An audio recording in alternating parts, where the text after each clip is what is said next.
अस्सलाम वालेकुम student, welcome back. मैं हूं आपका टीचर सर मुजाहिद। आपको याद होगा कि पिछले पार्ट में यानी पार्ट 1 में हमने अपना जो लेसन था वो एग्जाम्पल नंबर 1 पर कंप्लीट किया था। आज हम इसी को कंटिन्यू करेंगे और कुछ वर्किंग एग्जाम्पल डेंसिटी मालूम करने के लिए जो हम कर रहे थे उसे हम कंटिन्यू करेंगे। Now let's see.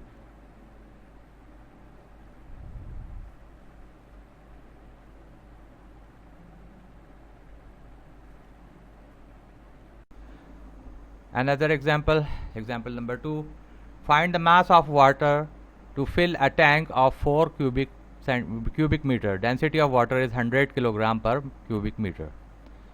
यानी यहाँ पर हमें वाटर की मास दी हुई है, हाँ सॉरी, वाटर का हमें वाटर की मास मालूम करनी है और टैंक का वॉल्यूम दिया हुआ है, ठीक है, और डेंसिटी ऑफ वाटर दिया है। तो वॉल्यूम ऑफ वाटर, जाहिर है कि जिस टैंक में वाटर भरा गया है तो जो टैंक का साइज होगा वही वाटर का भी वॉल्यूम बनेगा, ठीक है। इस बात को इस तरह समझें कि लिक्विड की एक प्रॉपर्टी है कि लिक्विड को जिस कंटेनर में डाला जाता है वो उसी के साइज़ के बराबर हो जाते हैं, ठीक है। तो इसका मतलब है अगर टैंक में वाटर डाला जाएगा तो वाटर का जो वॉल्यूम होगा वो दरअसल उस टैंक के वॉल्यूम के बराबर होगा। तो यहाँ पे टैंक का जो वॉल्यूम दिया हुआ है वो असल में वाटर का ही वॉल्यूम है। तो volume of water V equals to 4 cubic metres. इसी तरह डेंसिटी ऑफ वाटर D जो दी हुई 100 किलोग्राम पर क्यूबिक मीटर्स दी हुई है और हमें we have to find mass of water, इसमें कितने किलोग्राम वाटर मौजूद है ये हमें मालूम करना है। तो फार्मूला बेसिक क्या है, D equals to M upon V।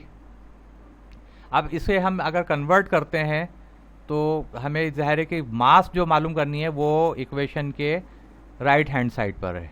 इस इक्वेशन में आप देखें गौर से, तो मास जो है वो ये जो हमें ये मालूम करना है ये इक्वेशन के राइट साइड पर है, ठीक है। तो अब हम थोड़ा सा इस फार्मूले में अरेंजमेंट करते हैं। वो क्या करते हैं कि राइट हैंड साइड को लेफ्ट हैंड साइड पे पूरी फैक्टर को ले जाते हैं, M upon V left hand side पे ले आए।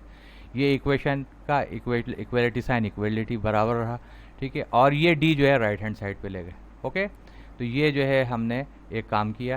अब देखते हैं कि इसके बाद हम क्या करते हैं। मैं इसको ज़रा इरेज कर दूं।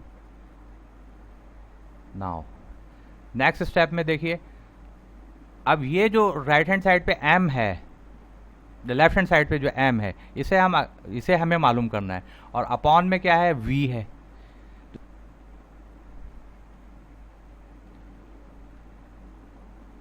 एग्जाम्पल 3 देखते हैं।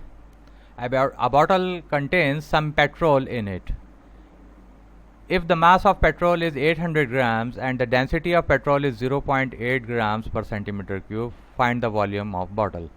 एक बोतल में कुछ पेट्रोल है जिसका मास जो दिया हुआ है, क्वांटिटी ऑफ मैटर यानी क्वांटिटी ऑफ पेट्रोल कितना है, 800 ग्राम्स है और पेट्रोल की डेंसिटी है 0.8 ग्राम पर centimetre cube.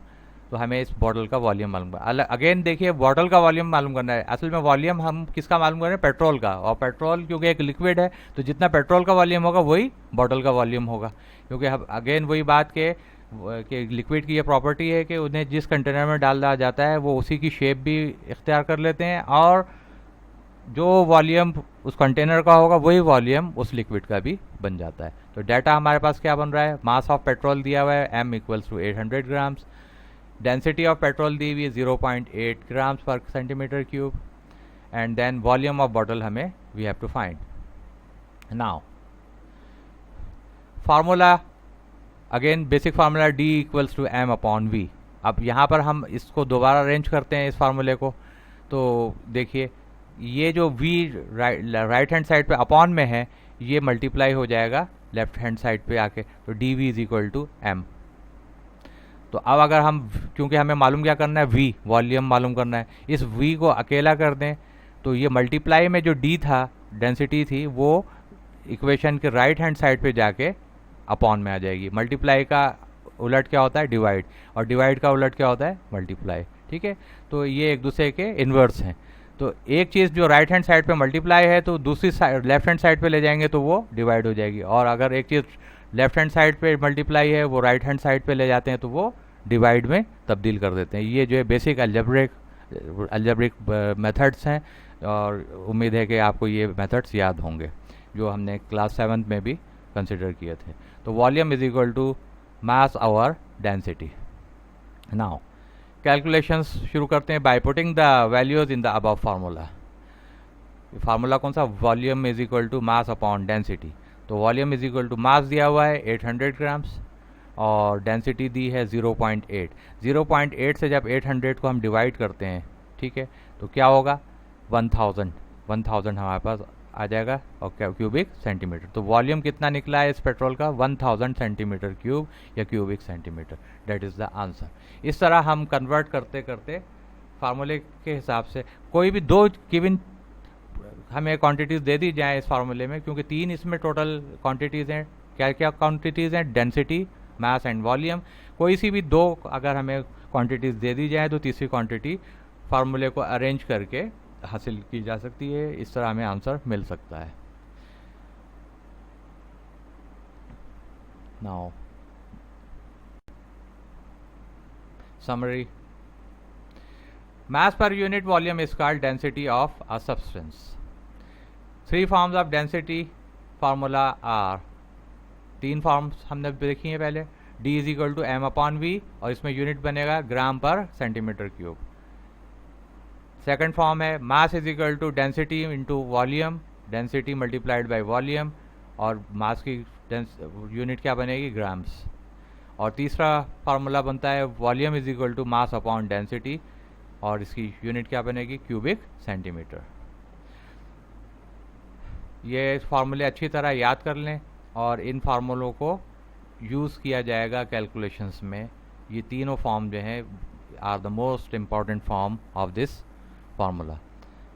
Volume of an object describes how much space occupied by that object. Again वही बात कि वॉल्यूम क्या होता है कि ये हमें बताता है कि किसी ऑब्जेक्ट ने स्पेस में कितनी जगह को ऑक्युपाई किया हुआ है, घेर रखा है। Density of a substance describes how much matter is packed in unit volume. Density of substance हमें ये बताता है कि एक यूनिट वॉल्यूम में कितना मटेरियल या कितना मैटर उसमें पैक हुआ है। And why looking same in size objects have different weight. एक जैसे नज़र आने वाले ऑब्जेक्ट जो हैं, बिल्कुल सेम साइज़ के जो नज़र आ रहे होते हैं, उनका वेट डिफरेंट क्यों होता है? इससे हमें पता चलता है डेंसिटी से। उम्मीद है कि ये बात है आपको समझ में आ गई। अब कुछ असाइनमेंट्स की तरफ हम तवज्जो देते हैं। Number 1, read carefully text books page number 4 to 7। ये आप लोग क्योंकि इस घरों में हैं अपने, तो कुछ पढ़ने की आदत ज़रूर डालिए। पेज नंबर, टेक्स्ट बुक का पेज नंबर 4 से लेकर 7, 4, 5, 6, 7, ये 3-4 पेजेस हैं। उसमें 3 पेजेस पे, दो पेजेस पे या 2.5 पेज पे ऊपर, तो ये जो 3 एग्जांपल्स मैंने यहाँ पे समझाई हैं, एलोब्रेट की हैं, तो ये एग्जांपल्स मौजूद हैं। बाकी कुछ मटेरियल मौजूद है, उसको आप ज़रूर पढ़ें और उसके पढ़ने से भी आपके कॉन्सेप्ट ज़्यादा क्लियर हो जाएंगे। Number 2, do the following task on your registers. अपने रजिस्टर पे फॉलोइंग टास्क आपने कंप्लीट करने हैं। नंबर 1, ये क्वेश्चन कीजिए, define and explain density. Density को डिफाइन करें और उसको at least 1 example, give at least 1 example other than book और दिस वीडियो। इस वीडियो में दी हुई कोई जो एग्जाम्पल दिए मैंने, फोम और ब्रिक वाली या ग्लास बॉल और प्लास्टिक बॉल वाली, इसके अलावा कोई ऐसी एग्जाम्पल सोचिए जिसके ज़रिए हम डेंसिटी का कॉन्सेप्ट जो है वो एक्सप्लेन कर सकें, डिफ़ाइन करें। पहले तो डेंसिटी क्या होती है उसको डिफ़ाइन करना है, और सेकेंडली उसे हमें एक्सप्लेन करना है विद एन एग्जाम्पल। ठीक है। Right 3 forms of formula of density. उसके साथ साथ जो है जो 3 फार्मूले हमने पीछे बताए हैं, इन तीनों फार्मूलों को लिखना है। Answer the test time. अच्छा, पेज नंबर 14 अगर आप खोलेंगे तो वहाँ पर टेस्ट टाइम एक एक्सरसाइज है। उसमें T1 पहला जो टेस्ट 1 है उसमें पार्ट 2 and 3 इसको कीजिए, एंड T4, इसके अलावा T4 जो पार्ट है या क्वेश्चन T4 है उसे ज़रूर अपने रजिस्टर पे कीजिए। ठीक है। तो ये काम आपने अपने रजिस्टर पे कंप्लीट करना है। होपफुली मुझे यकीन है कि आपको अच्छी तरह समझ में आ गया होगा। Good luck. अल्लाह हाफिज़। Thank you very much.